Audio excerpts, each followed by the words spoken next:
Ang kwentong ito ay hango sa totoong buhay. Karanasan nito ni Rosendo.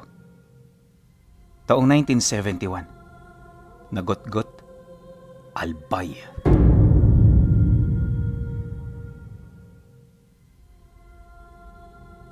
Isang malawak na ilang ang malaking bahagi ng Nagotgot.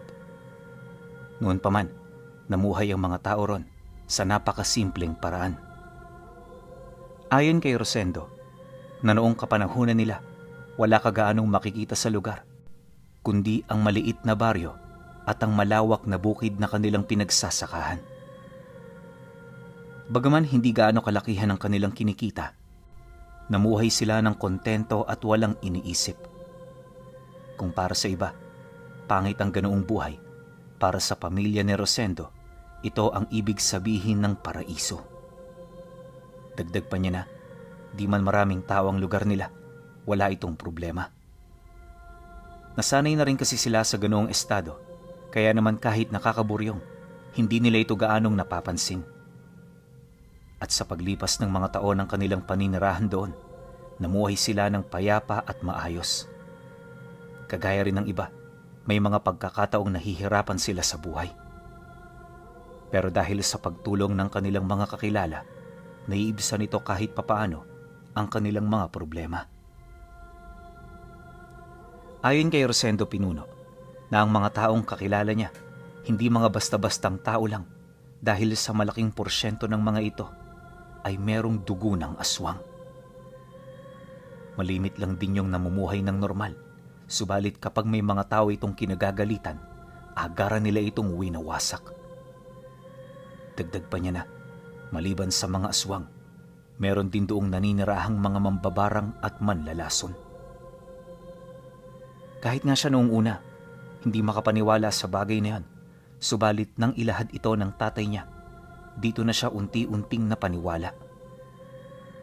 Alam niya sa kanyang sarili na hindi ito magsisinungaling, kaya wala siyang rason para pagdudahan ang lahat ng ibig nitong iparating. Magmula noong narinig niya ang tungkol dito, doon na siya nagsimulang mapaisip. Alam naman niya na totoo ang mga aswang, subalit kulang siya sa mga ebidensya upang tuluyan itong mapaniwalaan. At para mabasag ang ganoong pagdududa, dito niya na napagtanto na kailangan niya itong patunayan.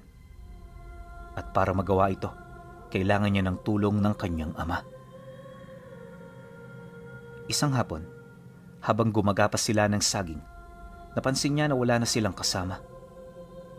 Pagsilay naman niya, sila na lang ng tatay niya ang mga natira at di siya nagdalawang isip na doon lumapit kasabay ng dali-dali niya ritong pagtanong ukol sa mga nilalang. Nga pala Pinuno, sa taong ito nasa edad 19 anyos na si Rosendo. Bagaman bata pa, hindi may pagkakailang nakakapag-isip na rin ng tama. Matapos namang marinig ng tatay niya ang kanyang sinabi, bahagya naman itong napahinto sa paggapas ng saging. Dahan-dahan yung napasilay sa kanya at nang magpang-abot na ang kanilang paningin, dito na ito malumanay na sumagot ng, Talaga bang handa ka na makita sila sa kanilang mga anyo? Sinasabi ko sa iyo, Rosendo, hindi mo magugustuhan na makita mo sila sa ganoong kaanyuan. Kaya kung ako sa iyo, mas mainam na pag-isipan mo ito ng mabuti dahil sa oras na ito'y mapatotohanan mo, kailan may hindi mo na mababawi ang kainosentihan mong nawala sa iyo. Dahil sa sinabi nito, di siya nakaimik. Sa tono kasi ng boses ng tatay niya, alam niyang sigurado ito sa mga bagay na sinasabi nito. Imposible man yun kung pakinggan, malakas ang kanyang kutob na ito ay totoo at walang halong kasinungalingan. Sa pagpapatuloy naman ng kanilang pag-uusap, dito niya na matapang na inilahad ang kanyang pasya. Nang marinig naman ito ng tatay niya, napangiti lang naman to habang sumasagot sa kanya. Matanda ka na nga talaga. Mabuti yan anak, sapagkat ayokong maging mangmangka pa sa ganyang edad. Mamayang gabi makikita mo na sila. Ihanda mo ang iyong sarili at siguraduhin mong hindi ka makakaramdam ng takot sa oras na sila'y masilayan mo ng harapan. Matapos nitong makapagsalita, dito na nagpatuloy ang kanilang ginagawa. Bagaman abala noon si Rosendo, di niya maipagkakaila na lumilipad na noon ang kanyang diwa. Halos hindi niya kasi maisip kung ano ang kahinat na ng kanilang mga naging pag-uusap. Pagsapit ng 5:00 ng hapon, bitbit ang 2 sako ng saging, matyaga na silang naglakad papauwi. Kahit medyo madilim na, di naman nila ito gaanong alintana, lalo pat marami pa naman silang mga nakakasabayan. Yung lugar kasi na kanilang pinagapasan, meron doong ilang taong nakatira. At base sa kwento ng tatay niya, ang mga taong yon ay kabilang sa mga nilalang na nabanggit nito sa kanyang istorya. Noong una, di naman niya ito gaanong pinagtuunan ng pansin. Gawa ng sa ilang beses nilang pagkakatagpo, wala naman siyang nararamdamang kakaiba. Subalit ayon sa kanyang ama, isa yung espesyal na abilidad ng mga nilalang upang hindi ito matiktika ng kanilang mga kalaban. Ang kaso lang, kahit ilang beses niya na itong narinig, napakahirap pa rin itong paniwalaan. Ilang minuto pa ang lumipas, nang medyo malapit na sila sa baryo, may nasipat siyang 2 taga-bukid na biglang humarang sa kanilang daraanan. Pagsilay nito sa kanyang ama, di naman ito nagdalawang isip na lumapit, kasabay ng pagwika ng isa sa mga ito ng, "Magandang gabi, Manong Gregorio. Mukha yatang natagalan kayo sa paggagapas, ah." "Kumusta naman? Marami ba kayong nakuha?" Oo. Nakadalawang sako kami. Yung mga natira pala, kayo na ang bahala ron, ha? Sige kaibigan, mauna na kami." Ngunit nang akmang uusad na sila, nakita niya ang lalaking kausap nito na kanina pang nakatitig sa kinaroroonan niya.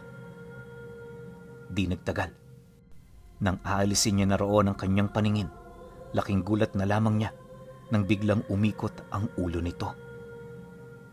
Literal na ang noo nito napunta sa kanyang leeg, kaya nang masipat niya ito, agad niyang kinusot ang kanyang mga mata sa paniniwalang pinaglalaroan lamang siya ng paningin niya.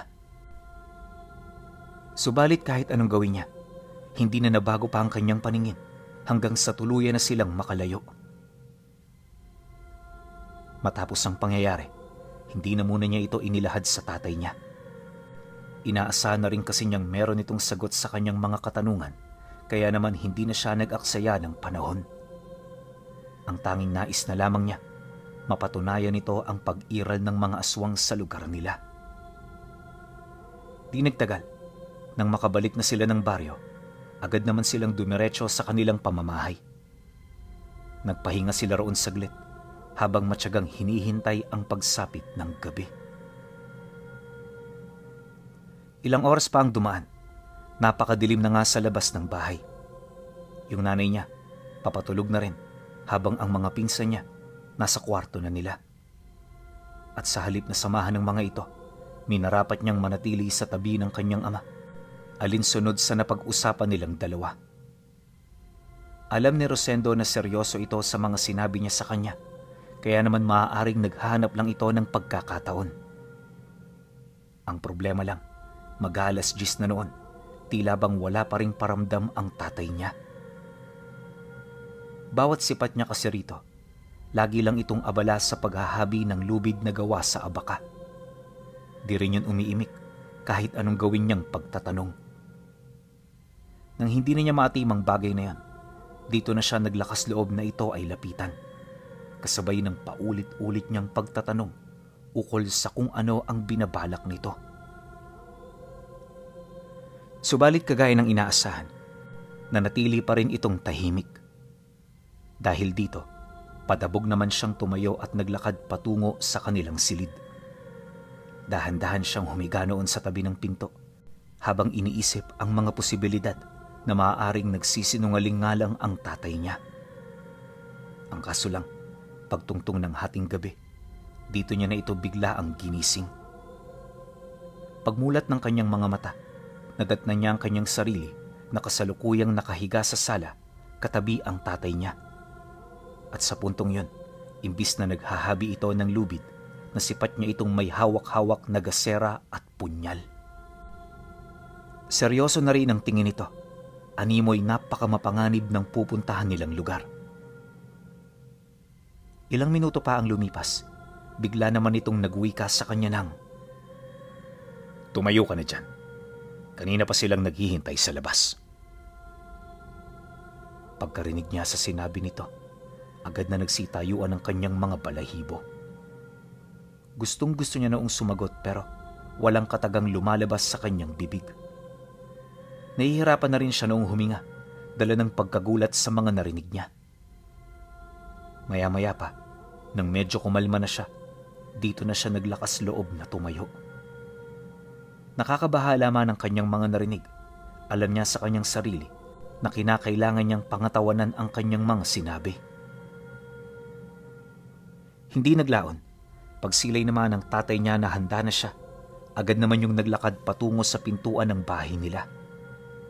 At bago nito buksan ang trangka, muli siya nitong tinanong kung nais niya nga bang ituloy ang napag-usapan nila.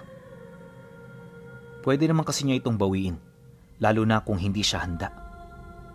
Ngunit nang marinig niya ito, mariin niyang inilahad dito na hindi siya tatalikod sa kanyang mga pangako. Mariin din niyang inilahad. Gagawin niya ang lahat upang mapangibabawan ang takot na kasalukuyan niyang nararamdaman. Matapos naman niyang mailahad ang kanyang nais, napangiti lang naman ang tatay niya. "Ngayon, sigurado na ako na seryoso ka sa mga sinasabi mo. Halika na anak, harapin na natin ang mga panauhing kanina pang naghihintay." Pagkasambit nito ng mga kataga, agad nitong binuksan ang pinto. Noong una, wala pa siya roon gaanong naaaninag. Subalit habang tumatagal, dito niya na unti-unting nasisilayan ang mga nilalang na nagtatago sa kadiliman. At sa isang kisap mata, nasilayan niya ang napakaraming nilalang na may nanlilisik at mapupulang mga mata. Alam ni Rosendo na hindi pangkaraniwan ng mga ito, kaya naman hanggat maaari pinili niyang manahimik. At sa pagpapatuloy ng kanyang pagmamasid, dito niya nakita ang iilan sa mga nilalang na yon na dahan-dahang lumalapit. "Ito pala ang anak mo. Ikinalulugod namin ang pagnanais niya na masilayan kami. Huwag kang mabahala, sapagkat hindi na iba ang tingin namin sa inyong pamilya. Nagpapasalamat din ako sa iyo, Rosendo. Dahil sa kabila ng aming pagkakakilanlan, hindi mo kami kinamuhian ng walang dahilan. Batid kong matalino ka, kaya karapat-dapat lamang na ikaw ay hangaan." Pagkarinig niya sa sinabi nito, hindi na siya nakapagsalita. Wala mang imik, aminado siyang labis siyang natutuwa, buhat sa sinabi ng nilalang na yun sa kanya. Ilang minuto pa ang lumipas, kahit papaano humupa na ang tensyon na kanyang nararamdaman. Kung kanina medyo aligaga pa siya, sa mga sandaling yon, nakakausap na siya ng maayos. Dahil dito, nagkaroon naman ng ideya ang mga ito kung anong tipo siya ng tao. At sa loob ng halos kalahating oras nilang pag-uusap, wala itong ibang naitanong sa kanya maliban sa mga bagay na hangad niyang malaman. Dagdag pa ng mga nilalang na ngayong nakita na sila ni Rosendo, nasa ilalim na ito ng kanilang proteksyon. Pagkarinig niya sa sinabi nito, nakaramdam siya ng kapanatagan sa kanyang sarili. Dito niya kasi napagtanto na ang naisip niyang pakikipagkita sa mga ito ay pawang tagumpay at hindi isang malaking pagkakamali. Matapos ang naging pag-uusap, dito na isa-isang naglaho ang mga nilalang. Pagbalik ng katahimikan sa paligid, hindi na rin niya nagawa pang sundan ng mga nilalang. Ayon sa kanya, na kahit nakasunod sa mga ito ang paningin niya, nakapagtatakang parang naglaho na lamang ito na parang bula. Dala ng kuryosidad, sinubukan niya itong sundan, ngunit sa kasamaang palad, wala na siyang natuntun. Dahil dito, Nagdesisyon na siyang bumalik sa kanila. Alam niya kasi na hindi niya na ito makikita, gawa ng ayon sa mga nilalang, sadyang marami silang ginagawa tuwing sumasapit ang gabi. Dumaan pa ang mga araw, nagpatuloy ang kanilang buhay sa baryo. Kahit may mga pinagdaanang hindi kaaya-aya, nagpapasalamat pa rin siya kahit papaano. Pilit din niya noong kinalimutan ng lahat, ngunit sadyang malakas ang presensya ng mga nilalang. Dagdag pa niya na, sa sandaling naalala niya ang lahat, unti-unting bumabalik sa kanyang wisyo ang matinding takot na kanyang naramdaman noong mga panahong yon. At dahil dito, kung kaya't nagagawang sumariwa sa kanyang alaala ang lahat ng bagay na naranasan niya. Gayunpaman sa kabila ng mga bangungot na yon, wala na siyang ibang kinatakutan. Alam niya kasi sa kanyang sarili na kaibigan niya ang mga ito at kailanmay hindi siya nito magagawang traidorin. Subalit ang hindi niya inaasahan ay yung malaking problemang paparating. 2 buwan nang lumipas matapos ang kanyang unang engkwentro, nabalitaan niya sa kanyang ama ang pagiging maligalig ng mga nilalang sa lugar nila. Nagsimula ang lahat ng yon noong may nawala sa kanilang mga kapatid.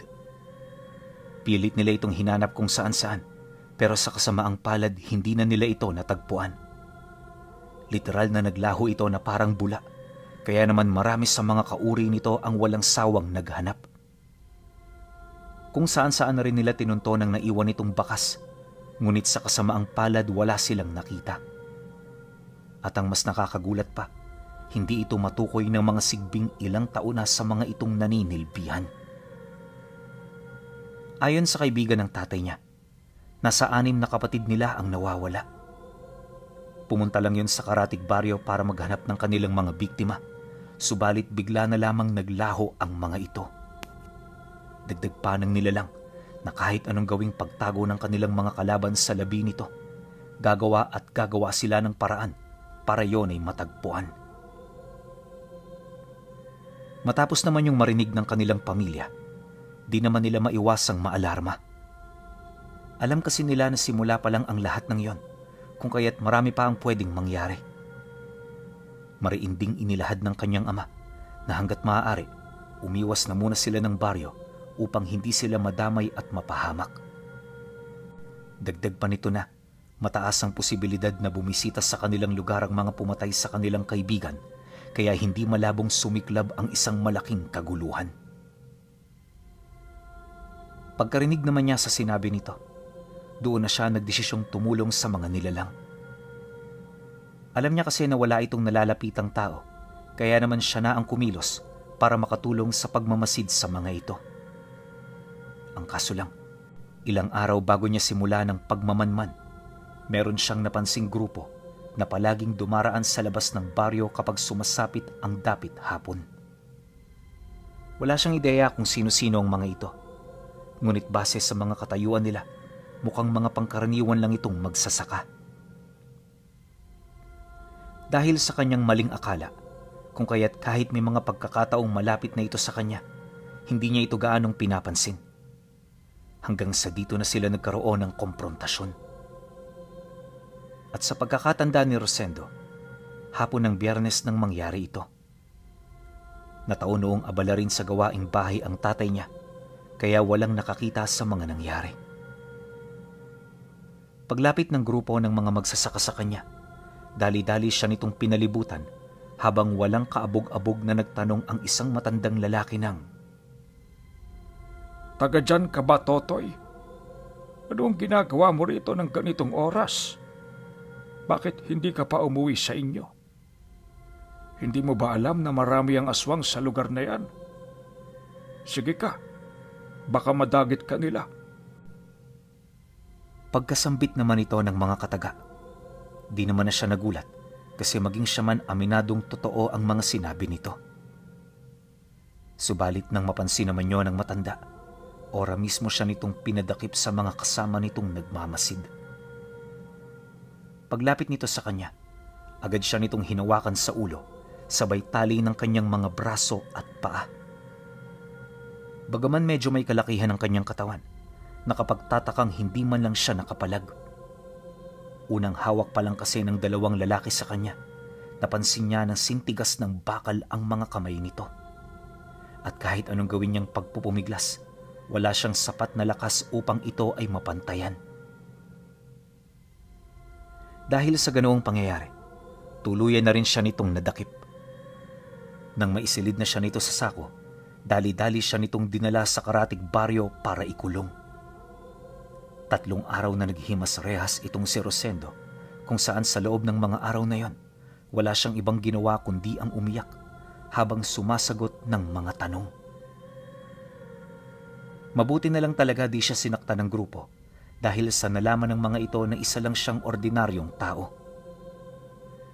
Pero sa kabila ng pagiging ordinaryo, hindi pa rin nakalusot ang mga posibilidad na maaaring may kaugnayan siya sa mga nilalang na kanilang hinahanap. Hindi naglaon. Pagpatak ng ika-4 na araw, inilipat siya nito sa isang tagong silid. Kagaya ng una niyang pinagtirhan, para rin itong kulungan, ngunit hindi na ito gaanong masikip. Sarado man, kompleto na roon ang kanyang mga gamit, kung kaya't kahit papaano, naging komportable na rin siya sa ganun niyang kalagayan. Ayon sa kanya, hindi lang isa ang ganoong silid sa lugar. Dahil sa bawat gilid ng pasilyo, may nakikita siyang malakulungang mga kwarto na gawa sa purong bakal ang mga rehas. Dagdag pa niya na, sa lugar na yon tanging ang kulungan niya lamang ang gawa sa kahoy. Ito lang din na nag-iisang may bintana na nagagawa niyang mabuksan tuwing umaga. Dahil dito, nakakalangha pa rin siya ng sariwang hangin. Ang tanging naging palaisipan na lang din noon sa kanya ay kung saang lugar siya dinala ng grupo. Pagsapit naman ng huling araw ng linggo, may napansin siyang mga nilalang na nakakulong sa pinakadulong bahagi ng silid na kanyang nakikita. At kaya lang naman hindi niya ito napansin sa unang sipat niya ay dahil sa masyadong madilim ang parting yon ng kulungan. Pagsilay naman niya sa mga ito, nanatiling malabo ang pagkakakilanlan ng mga ito. Anya, na kung hindi pa siya tinawag sabay-sabay ng 3, hindi niya pa yun makikilala. Nang marinig niya ang boses ng mga taong yon, dito niya napatunayan na yun na nga ang mga taong hinahanap nila. Iyak yun ang iyak habang nagsasalita. Animoy dumanas na ang mga ito ng napakatinding paghihirap. Matapos naman niyang marinig at makilala ang mga taong yon, dito na rin siya nagdesisyong makipag-usap sa mga bantay. Hinangad din niyang makausap ang matandang kumulong sa kanya upang magkaroon ng linaw ang bawat katanungang namumutawi sa kanyang isipan. Pagkarinig naman ng bantay sa kanyang sinabi, agad naman yung umalis ng pasilyo. Di nagtagal nang makabalik na ito. Kasama na nito ang matanda na ipinakiusap niya. Pagpang-abot naman ng kanilang mga paningin, mahinahon naman yung lumapit habang nananatiling walang imik. At nang magkalapit na silang dalawa, pabulong naman yung nagsalita sa kanya. Kaya nga kita dinukot dahil alam kong meron kang kaugnayan sa kanila. At hindi nga ako nagkamali. At itong pagpapatawag mo sa akin ang nagpatunay na totoo ang aking mga agam-agam. Noong mga nakaraang araw, hindi ka umaamin ng iyong mga nalalaman. Subalit hindi pa rin ako nawala ng pag-asa. Alam mo kasi, iho, ang mga madaldal na tao para mga isdang nahuhuli sa kanilang mga bunganga. Nang marinig niya ang sinabi ng matanda, di na rin siya nakaimik. At sa halip na magdahilan pa, nagpasya na siyang ipagtapat ang mga nalalaman niya. Ngunit sa kabila ng lahat ng iyon, ipinagpilitan pa rin niyang mabubuti ang mga nilalang na kanyang kakilala. Dagdag pa niya na, hindi ito kumakain ng mga inosenteng tao dahil bago sila mambiktima, sinisiguro muna nilang masama ang mga taong papaslangin nila. Mariin din niyang inilahad na parang tao lang din naman ang mga nilalang na merong nagmamahal na pamilya. Matapos naman niya itong mailahad, Inakala niya na magagawa niyang maimulat ang mga mata nito, pero nagkamali siya. Lingid sa kanyang kaalaman na ang matandang yon ay sanay na sa ganoong sitwasyon. Hindi ito basta-bastang nadadala sa kahit na anong salita dahil bago ito magdesisyon, pinag-aaralan niya muna ito ng maigi. Inamin din ito sa kanya na wala itong tiwala sa salita ng mga taong hindi niya kakilala, kaya lahat ng kwentong inilahad niya ay pawang mga walang kabuluhan. Nang marinig naman ni Rosendo ang sinabi nito, doon na siya nagsimulang magwala. Gustong-gusto niyang kaladkarin ng matanda pero patuloy siyang pinipigilan ng napakatibay na seldang namamagitan sa kanila. Hindi nagtagal nang mapagtanto ng matanda na wala na silang pag-uusapan pa. Dito na yun nagdesisyong tumalikod kasabay ng pagbitaw ng ilang mga katagang ikinagulat niya. Iho, bukas baka gusto mong manood sa gagawin naming pagpatay sa mga yan. Gaganapin ito bandang hapon sa liwasan, kaya kung interesado ka, mag-abiso ka lang sa bantay ng selda. Nakuha na niya ang utos ko, kaya hindi ito magdadalawang isip na isama ka. Gusto naming makita mo ang proseso ng aming pagpaparusa para ikaw mismo ang makapagsabi kung makatarungan ba ito o hindi. Pagkarinig naman niya sa sinabi nito, di siya nagdalawang isip na sumagot. Para sa kanya mali ang gagawin ng mga taong yon, lalo pat hindi naman nila kilala ang mga nilalang na kanilang papatayin. Makinig ho kayo sa akin. Hindi ho masasama ang mga yan. Kagaya rin natin sila ng mga mabubuting individual. Ngunit dahil sa kanilang mga talento, kung kaya't nagpasya silang bawasan ang populasyon ng mundo, kaya nila ito ginagawa ay para maprotektahan ang kanilang angkan at para mabawasan ang mga masasamang naninirahan sa mundo. Hindi ho sila kagaya ng iniisip ninyo. Matapos naman niya itong mailahad, imbis na maantig ang matanda, napangiti lang ito habang nakatitig sa kanya. Wala yung ideya ukol sa ibig nitong ipahiwatig. Ngunit nasisiguro niya na walang silbi ang lahat ng kanyang sinabi. Maya-maya pa, tahimik na rin yung umalis na parang wala man lang narinig. Si Rosendo noon, galit na. Pero ano naman ang magagawa niya? Bukod sa nakakulong siya, masyadong malakas para sa kanya ang mga bantay. Alam niya na walang tsansa na matalo niya ang mga ito, kaya naman ang tanging niyang magagawa ay manatili at maghintay sa panahon ng kanyang paglaya. Kinabukasan bago sumapit ang bukang liwayway, kasalukuyan ng abala ang mga taga-baryo buhat sa nalalapit na selebrasyon. Hindi nagtagal, nang maihanda na nito ang lahat ng kailangan nila, dito na nito kinuha ang mga aswang na nakatakdang maparusahan ng kamatayan. Paghila naman ng mga ito papalabas, doon niya narinig ang kalunos-lunos nitong paghingi ng tawad habang paulit-ulit na nagmamakaawa.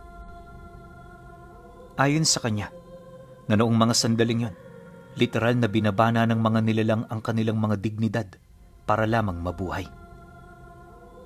Nakakalungkot man yung makita, tatag ng dibdib ang kanyang sinandalan upang hindi siya nito gaanong maapektuhan.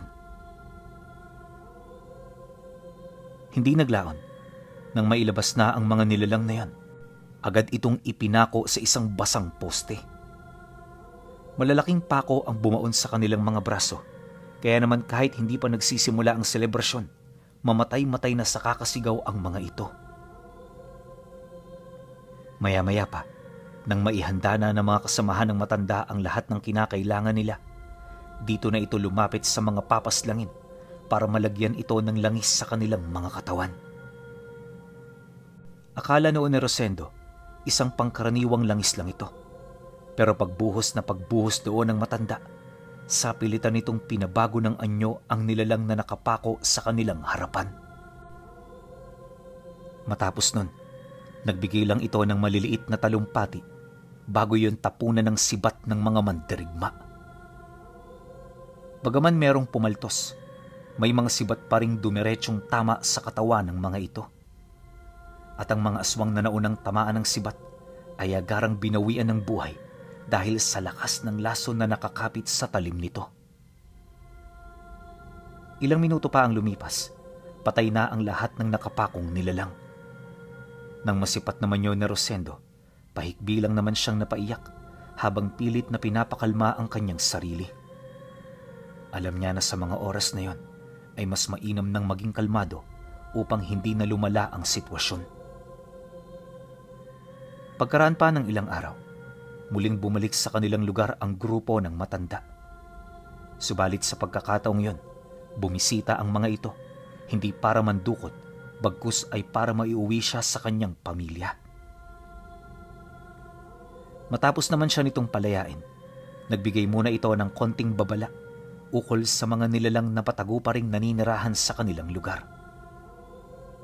Ayon sa matanda, hindi sila titigil sa pagtunton hanggang sa malipol na nila ang lahat ng nilalang. Nang marinig naman yon ng mga aswang, hindi ito nagdalawang isip na sumalakay sa pagsapit ng gabi.